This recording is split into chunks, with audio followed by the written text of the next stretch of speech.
bienvenidos.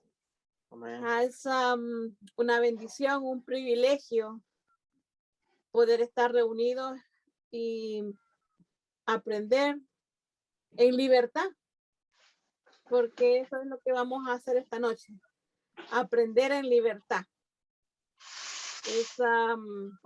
Hay muchos lugares que no lo pueden hacer, hay muchas personas que aprenden de otra manera, pero gracias a nuestro Dios, aprendemos en libertad esta noche.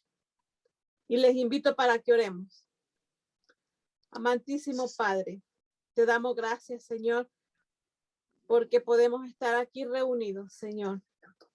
Queremos esta noche, amados, Señor, es aprender, Señor, de ti.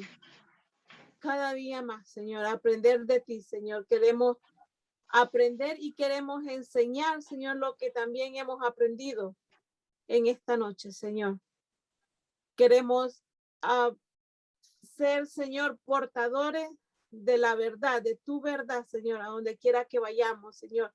Pero compartirla también, Señor, con amor, con humildad, Señor, y sobre todo con tu gracia, para poder ver frutos, Padre bendito, para que todo también sea gloria y honra dada solo a ti, Señor. Para que cualquier semilla que germine, Señor amado, sea la gloria para ti, Señor. Para que cualquier corazón, Señor, escuche esta palabra, Padre, y sienta que en su ser hay algo nuevo, Señor, pueda dar la gloria y la honra solo a ti, Señor amado. Te damos gracias, Padre, por esta libertad que hoy tenemos, Señor, por este privilegio que hoy tenemos, Señor. Y pedimos, Padre, por aquellos que ahora en esta hora estarán escondidos, Señor, pero aún leyendo tus palabras, Señor amado. Tal vez a oscuras, Señor, cantando, orando y dándote gloria a ti, Señor. Pedimos que sea tu paz y tu gracia, Señor, en cada rincón del mundo, en donde tu nombre sea honrado y adorado. Te damos gracias, Señor amado.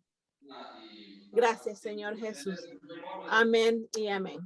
Entonces hoy vamos a dividir esta exposición en varias partes. Una de las primeras partes es hablando sobre este Rey Jesús en un pollino. Eso está en Mateo 1, del 1 al 9, Marcos 11, en Lucas y en Juan. Es interesante ver que todos los evangelistas, los sinópticos y el Evangelio de Juan lo mencionan. Debe ser que algo es muy importante, muy relevante lo que vamos a ver. Así es que preparamos nuestros corazones y nuestras mentes y todo nuestro ser para ver esto. Entonces veamos este versículo en un video.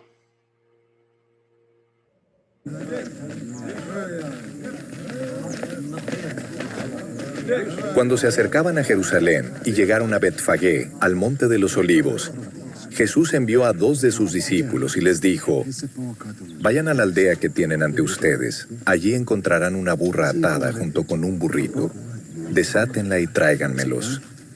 Si alguien les dice algo, respóndanle: el Señor los necesita, luego los devolverá. Esto sucedió para que se cumpliera lo dicho por el profeta: digan a la hija de Sión, tu rey viene a ti, manso y sentado sobre una burra, sobre un burrito, hijo de animal de carga. Los discípulos fueron e hicieron tal y como Jesús les mandó. Trajeron la burra y el burrito, pusieron sobre ellos sus mantos, y él se sentó encima. La multitud, que era muy numerosa, tendía sus mantos en el camino, y otros cortaban ramas de los árboles y las tendían en el camino. Tanto los que iban delante como los que iban detrás lo aclamaban y decían: ¡Hosana al Hijo de David! ¡Bendito el que viene en el nombre del Señor! ¡Hosana en las alturas! Entonces, en esta primera parte de Mateo 21, podemos resaltar algo, una frase muy importante que dice el evangelista. Dice, hablando de las burritas que tenían que buscar: desátenla y tráiganlos a mí.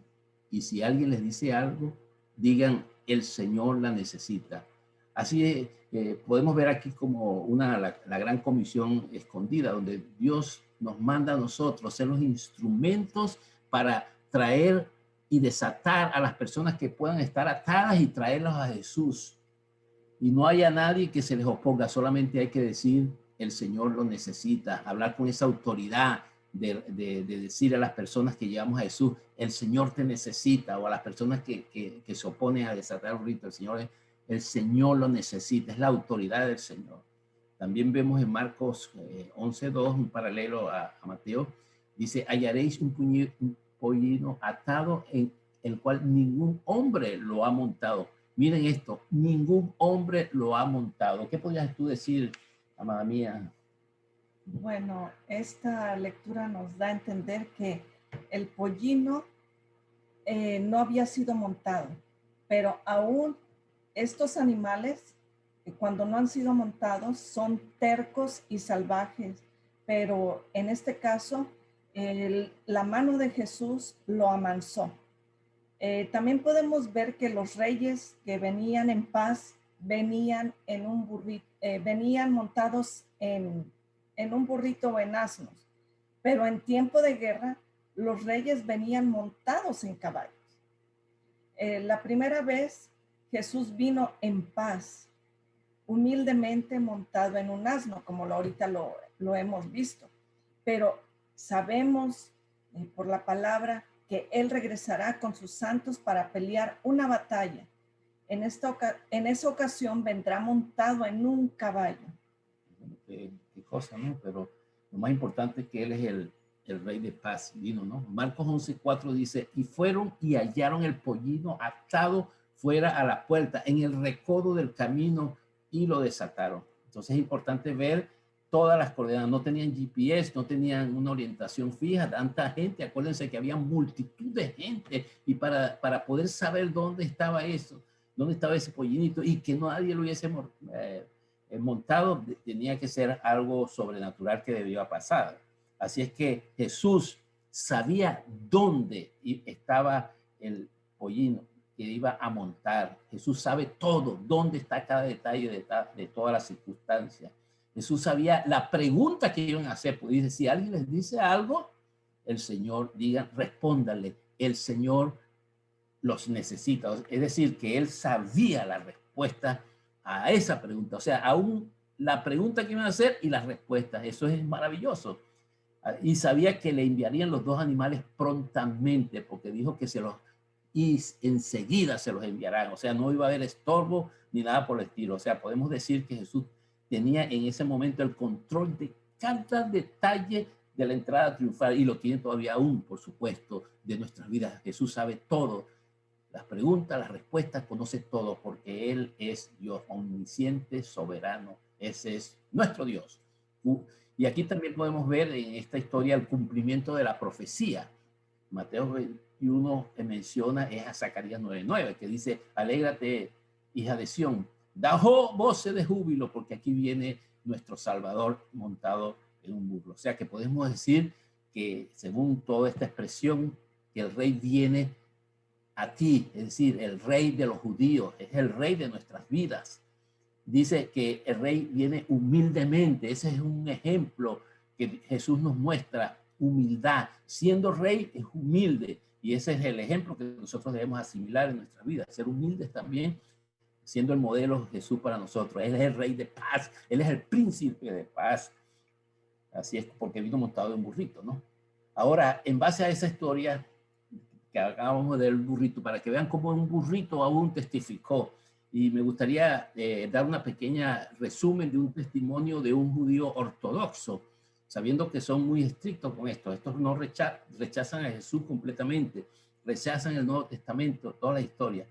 Y él, leyendo Zacarías 9:9, consiguió que en hebreo leyó esta parte del burrito, donde el burro en hebreo es chamor, no chamo.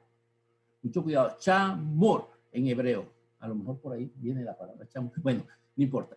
Chamor. Entonces él, leyendo esta frase de los burritos,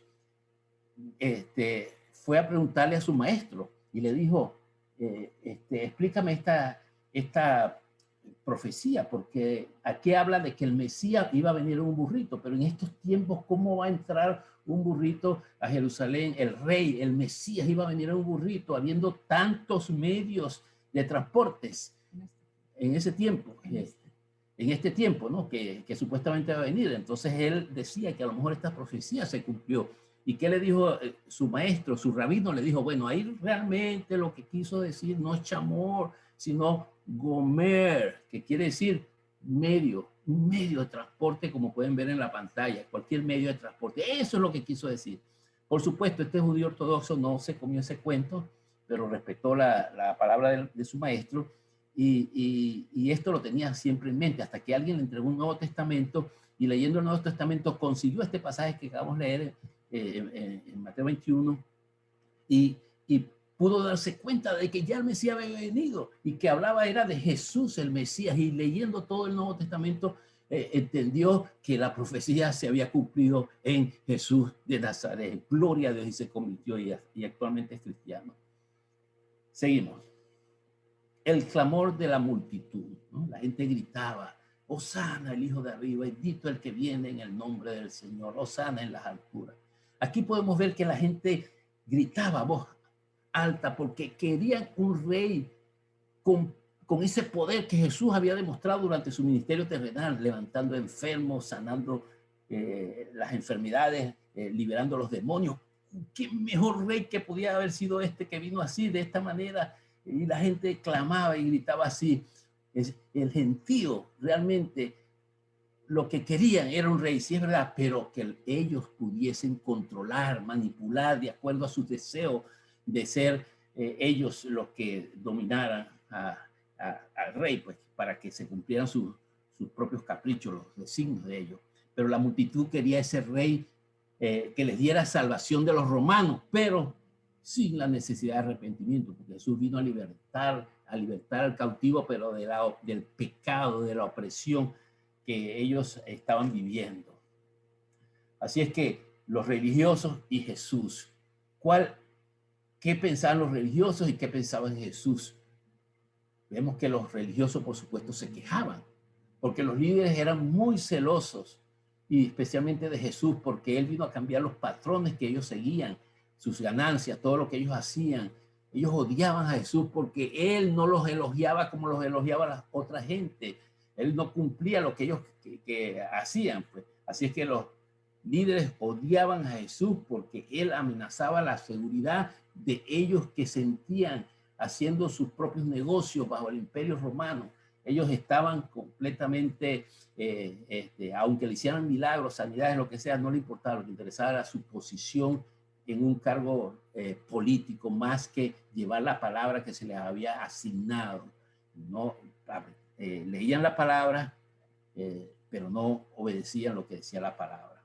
Y así que Jesús tenía sentimientos, por supuesto. Jesús lloró por la paz y la salvación de ellos, porque veía que eran duros y tercos de corazón, duros para creer en la palabra. Y lloraba porque él quería salvación de ellos. El Señor estaba airado por el pecado de los líderes religiosos, que más adelante, después de este pasaje, vemos que él tumbó las mesas de los cambistas, entró al templo y se indignó de ver cómo había construido ese templo en un templo de mercado. Jesús sintió, sin embargo, compasión, porque él apuntaba más bien a la salvación, al alma, a la salvación de la persona, al alma, lo que más a él le importaba, ¿no? La ira de este Salvador, Jesús, la ira que Jesús mostró ahorita, la ira que ha mostrado es una ira mezclada con esperanza. Él dice que él vendrá en un caballo nuevamente a hacer justicia, ya no manso, pero él da tiempo a la gente para que se convierta, para que se arrepienta de sus malos caminos que cada quien ha buscado a su propia manera. Así es que en esta primera parte, esa es la idea general. Así es que le voy a dejar paso ahora a Jaime y a Liz. Perdón. Un segundito. Ok, vamos a girar aquí.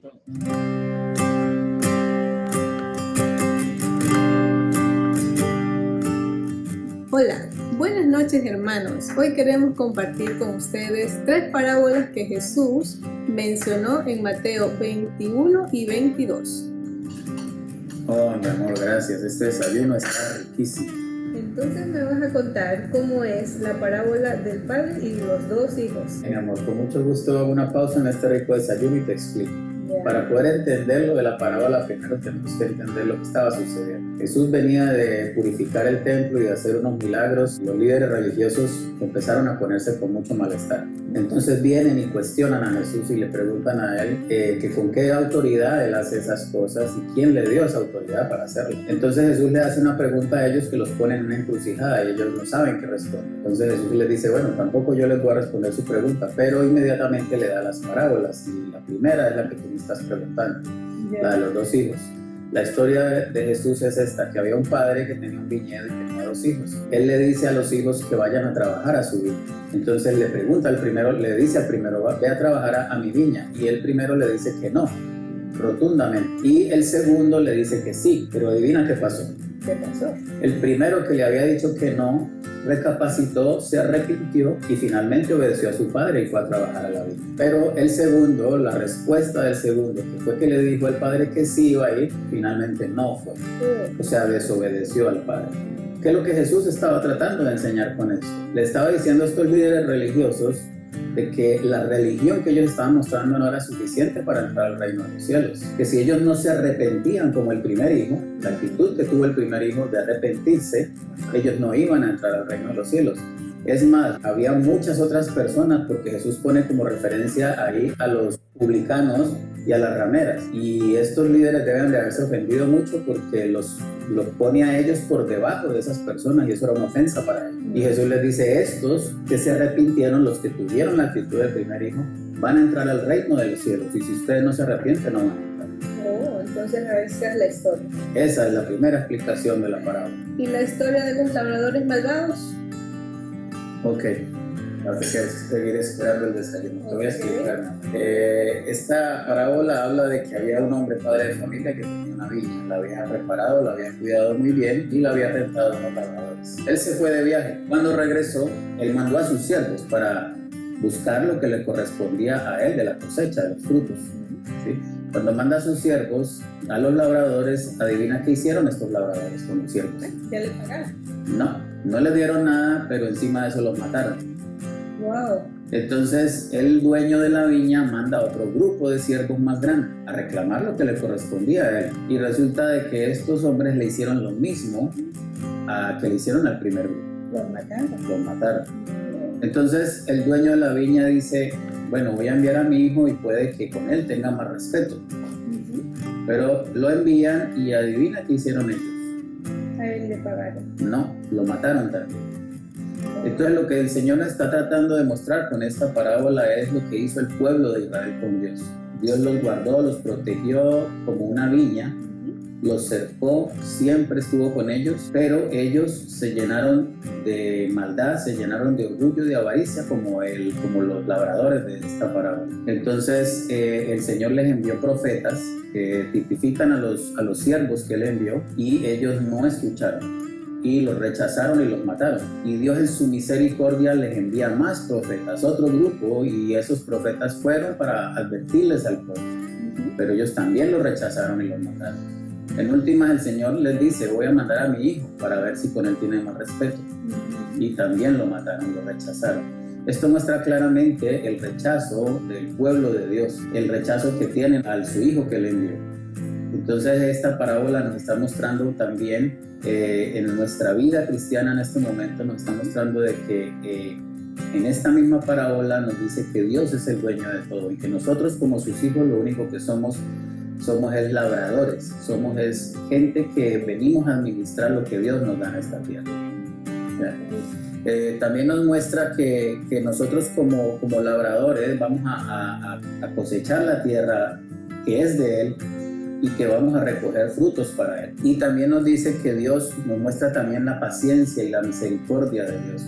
Dios tuvo mucha paciencia con su pueblo, Dios tuvo mucha misericordia y fue paciente, les envió no una vez, sino 2 veces a sus siervos para que les avisaran. Y en últimas también les mandó a su hijo también, y también ellos lo rechazaron todo. Por eso Dios les quita el reino a ellos y se lo pasa a un pueblo que va a dar los frutos que Dios está pidiendo. Ese otro pueblo es la iglesia. Dios aquí abre la ventana para que todo el que no sea judío pueda acceder a la salvación, pero hay una condición, y es que tienen que aceptar a su hijo. Ellos rechazaron a su hijo. Mi amor, cuéntame la parábola del rey y el banquete de bodas. Ok, esta parábola es muy similar a la parábola de los labradores malvados, solo que aquí ya no es una viña ni el dueño de una viña, sino que es un rey que va a celebrar unas fiestas de bodas para su hijo. Él ya tenía unos convidados, él ya tenía todo preparado, entonces manda a sus siervos a que llamen a los convidados, pero resulta que la gente no le hace caso. Después él manda otra vez a sus siervos a decirles: vengan, que ya tengo toda la comida, todo está listo, vengan, y ellos tampoco hacen caso, y antes rechazan la invitación, y cada uno se va a hacer sus cosas que cotidianamente hacía y estaban en sus negocios. Siento que es un banquete. Y era un banquete. Entonces el rey, al escuchar eso, y encima de ellos también maltratan y matan a los que el rey envió. Entonces el rey, escuchando esto, se enoja mucho, y entonces dice la parábola que él envía sus ejércitos y destruye a todas estas personas y también quema la ciudad. Eso es una profecía que después se cumple en el año 70, cuando la ciudad de Jerusalén es quemada completamente por el romano Tito. Pero entonces después sigue la parábola diciendo que el rey ya tenía todo preparado, las bodas ya todo estaba listo para hacerlo. Entonces el rey le dice a los siervos: vayan a las calles y traigan a todo el que encuentren para que venga la boda. Entonces ellos van y traen a todos los que se encuentran en la calle, entre ellos buenos y malos. Entonces la gente está en las bodas, todo el mundo está en la boda, y el rey entra a ver a las bodas y encuentra a un hombre que no estaba vestido con traje de boda. Y él le dice: ¿y tú cómo hiciste para entrar aquí? Y él le dice, el hombre no le puede responder nada. Entonces el rey manda que lo aten y que lo echen hacia afuera.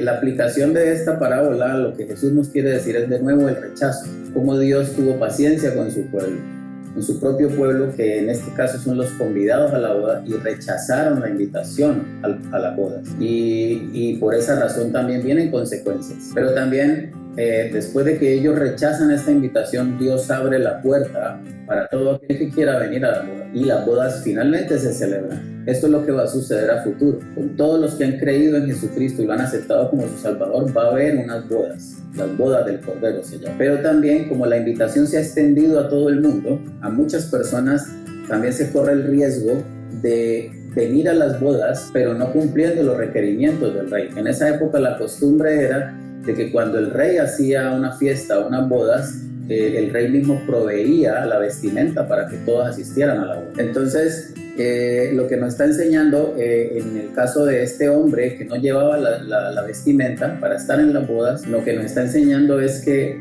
sí podemos entrar a las bodas, pero tenemos que cumplir los requerimientos del rey. El vestido de boda es la justicia de Cristo.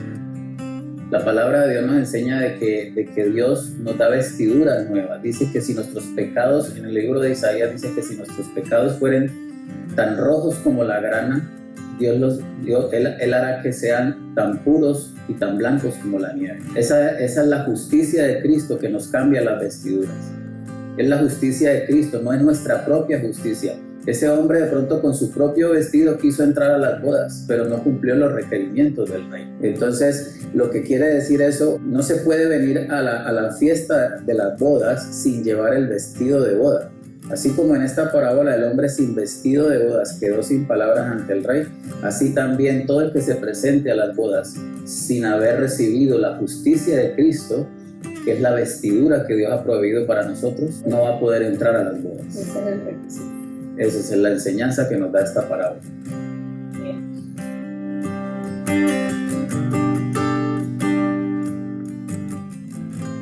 ¿Estás terminando el desayuno? Ahora que te expliqué lo de las parábolas, ya puedo desayunar. Qué bien.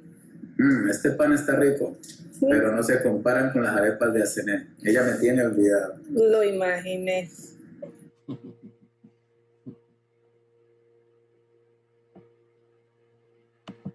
La obediencia y adoración a Dios. Mateo 22, 15 al 22.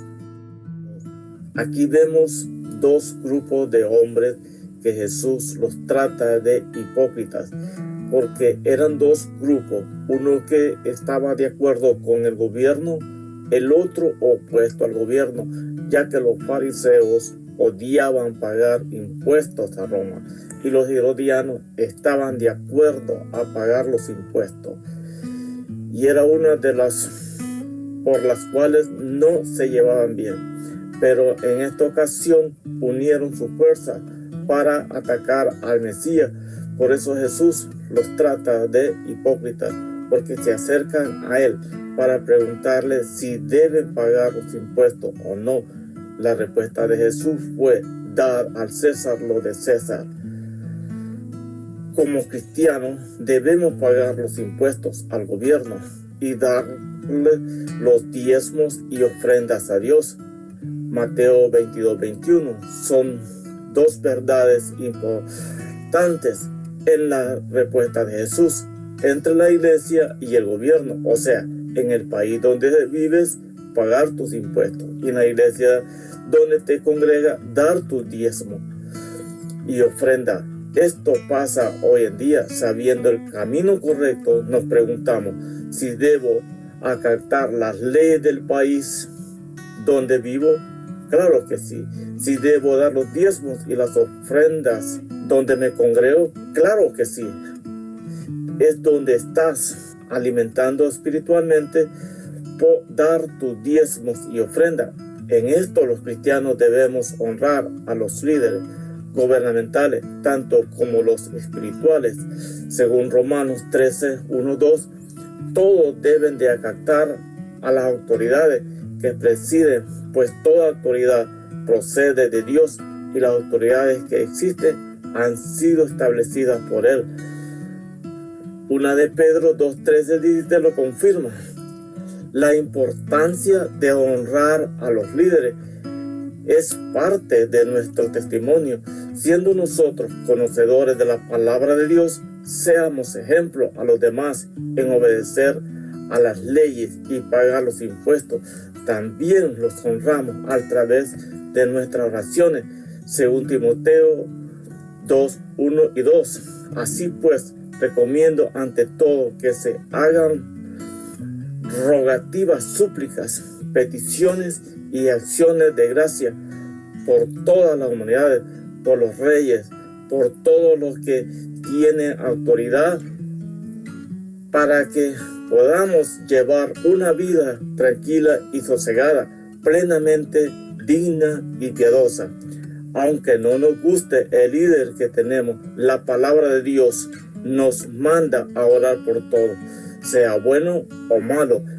En esto los cristianos debemos honrar a Dios como ciudadanos de donde vivimos, aunque sabemos que nuestra ciudadanía está en el cielo, donde está nuestro Salvador Jesucristo.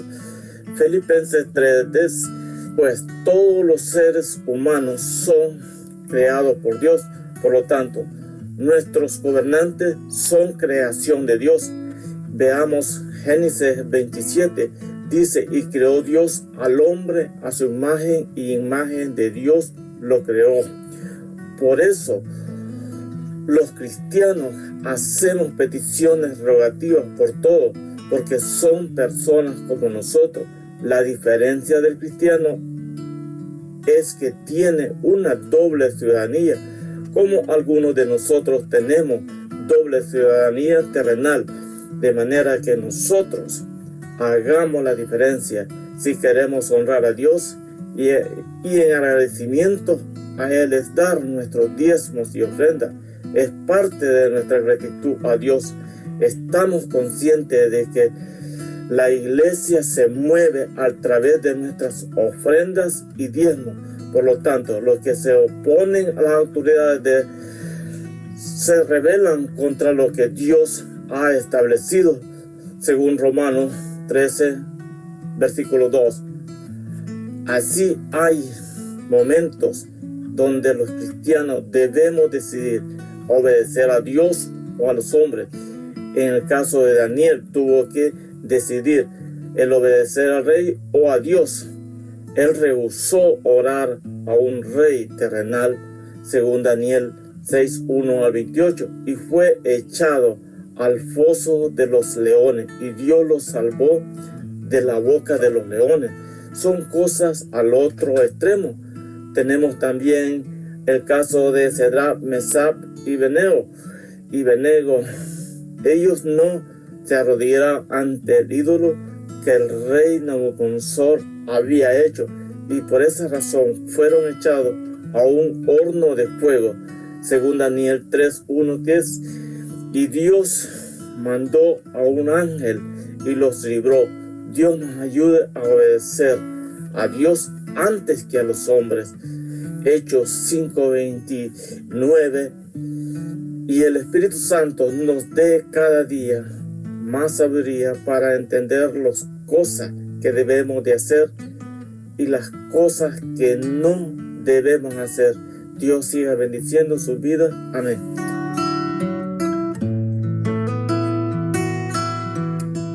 La obediencia. Los escribas y fariseos eran la élite religiosa de su época. En otras palabras, la crema de la sociedad. En el libro de Mateo, capítulo 23, versículos 1 al 39, vemos que Jesús reprendió varias veces a los líderes religiosos. Jesús enseñaba al pueblo a respetar a los escribas y a los fariseos por ser personas de autoridad. Pero también les decía al pueblo: no los imiten, porque no practican lo que ellos mismos predican. Los escribas y los fariseos eran religiosos muy exigentes. Sus líderes agregaron muchos reglamentos a la ley que Dios les dio, convirtiéndose en un obstáculo para la gente. También vemos que en aquel tiempo las mujeres que quedaban viudas podían perder sus propiedades con mucha facilidad. Las Escrituras nos dice que los líderes religiosos, en vez de ayudar a las viudas, se aprovechaban de esa situación. Jesús hizo mención cómo el carácter, las acciones y el ejemplo que mostraban los líderes religiosos alejaban a las personas del reino de Dios. Los fariseos no tenían temor de Dios, hacían juramentos que no eran válidos. Ellos no entendían el significado del templo ni la naturaleza de Dios. Por su ignorancia, confundían la naturaleza sagrada y los artículos del templo al hacer ellos sus juramentos. Jesús hace referencia a la hipocresía y a la maldad de los líderes religiosos, quienes daban la impresión de obedecer a Dios con sus diezmos, pero no ponían atención a la justicia, ni a la misericordia, ni a la fe, porque sus corazones estaban lejos de Dios. En resumen, los escribas y fariseos practicaron lo incorrecto, no tenían un corazón puro y no adoraban a Dios por tener un corazón orgulloso. Sus corazones no estaban transformados. A causa de sus pecados, estaban muertos espiritualmente.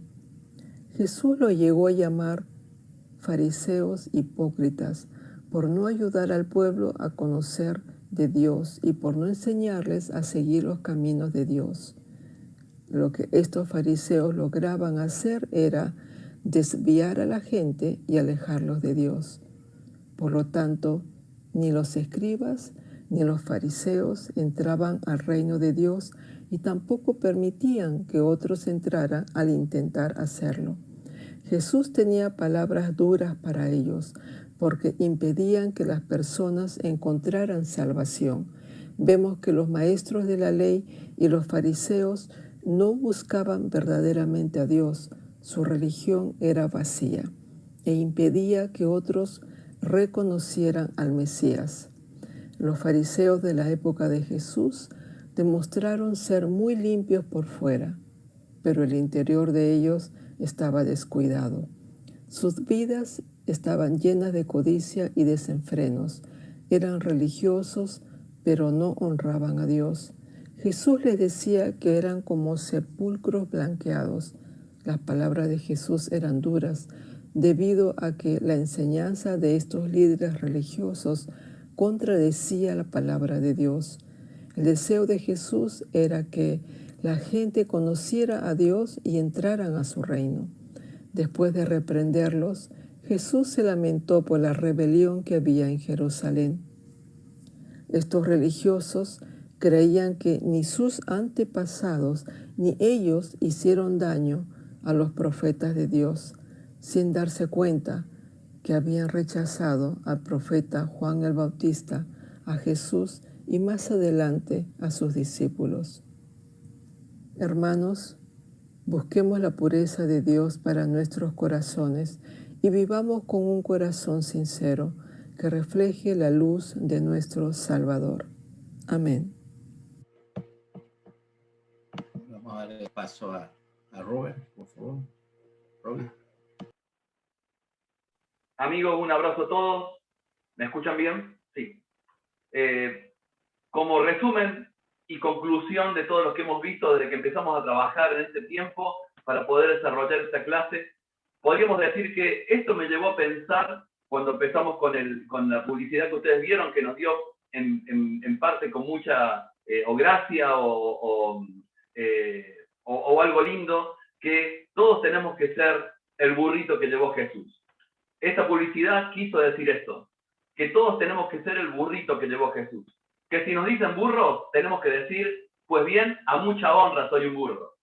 Pienso que es un peligro cuando nos desviamos la mirada y el objetivo planteado por el mismo Jesús. Cuando desviamos este objetivo en nuestra vida, corremos mucho peligro. Jesús nos dijo, pues vayan y hagan discípulos. Nuestro verdadero carga, nuestra verdadera mensaje que tenemos sobre nuestros hombros es llevar a Jesús a todas las personas que no lo conocen. Lo importante no somos nosotros, lo importante es lo que llevamos nosotros.